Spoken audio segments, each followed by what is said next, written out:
महापालिका निवडणुकांच्या निकालात सगळ्यांना आश्चर्यचकित केलं ते एमआयएमने। महापालिका निवडणुकीत राज्यात एमआयएमचे 114 नगरसेवक निवडून आलेत।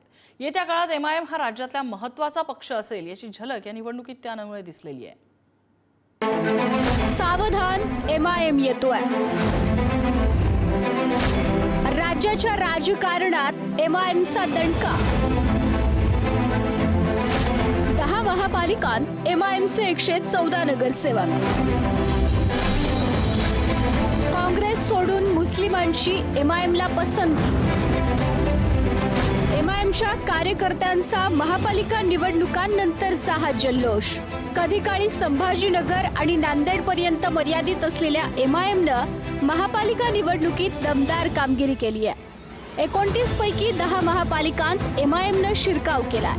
इतकंच नाही तर त्यातील 4 महापालिकांत त्यांचे नगरसेवक दुहेरी आकड्यात निवडून आलेत। एकट्या मुंबईचा विचार केला तर मनसेपेक्षा जास्त यश एमआयएमनं मिळवलंय।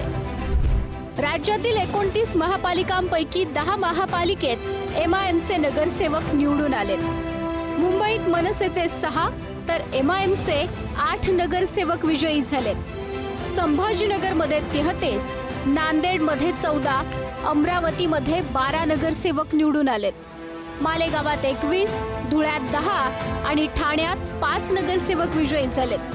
तर सोलापुरात 8, नगरमध्ये 2 आणि चंद्रपुरात 1 नगरसेवक निवडून आलाय।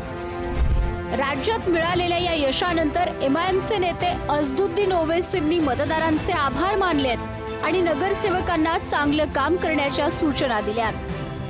अपनी जबान से जो आप मिलनसारी के मुजाहरे आवाम से करते हैं इलेक्शन के इंतखाबी मुहिम के दौरान, उसी को बरकरार रखना बहुत ज़रूरी है।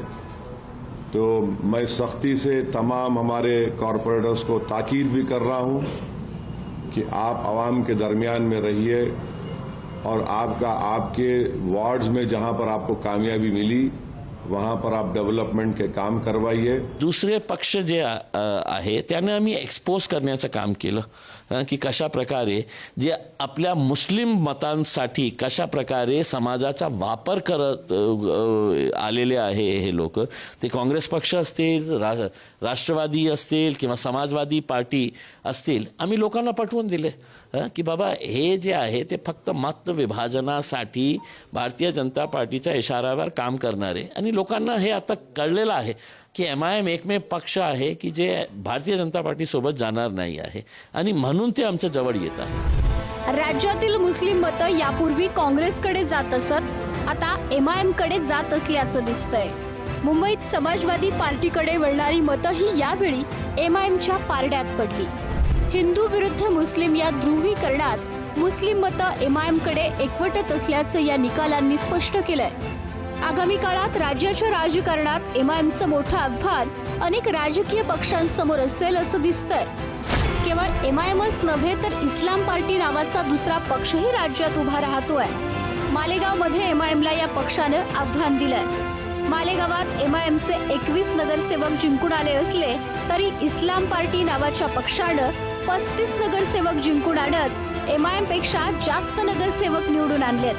मुस्लिम मतांचं होत असलेले हे ध्रुवीकरण आगामी राजकारणात अनेकांची समीकरणं बदलवणारं ठरणार आहे। ब्युरो रिपोर्ट, पुढारी न्यूज, मुंबई।